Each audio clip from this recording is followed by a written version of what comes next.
আচ্ছা, যদি আপনার প্রিয় খাবারটি হঠাৎ করে শেষ হয়ে যায়, এটা কোনো গল্প না, এটা একটা সতর্কতা। একটা সাধারণ কোকো গাছ যেটা দিয়ে তৈরি হয় প্রতিটি চকলেট, সেই গাছ 2050 সালের মধ্যে পৃথিবী থেকে শেষ হয়ে যেতে পারে। কেন? কারণ কোকো গাছ খুবই সংবেদনশীল।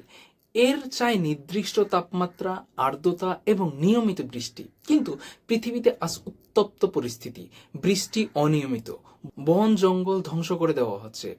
এমনকি জলবায়ু পরিবর্তনেও কোকো গাছকে ধ্বংস করে দিচ্ছে। আর একবার কোকো চলে গেলে চকলেটও শেষ। বিশ্বের লাখ লাখ কৃষক, বিশেষ করে আফ্রিকায় জীবন নির্বাহ করেন কোকো চাষ করে। এই গাছ চলে গেলে তাদেরও জীবিকা হারাবে। তবে এখনো শেষ হয়ে যায়নি। বিজ্ঞানীরা খুঁজছেন গরমে সহনশীল কোকোর জাত এবং কৃষকরা শিখছেন টেকসাই কৃষি পদ্ধতি। চকলেটকে বাঁচাতে হলে, পৃথিবীকে বাঁচাতে হলে শুরুটা হোক সচেতন থেকে।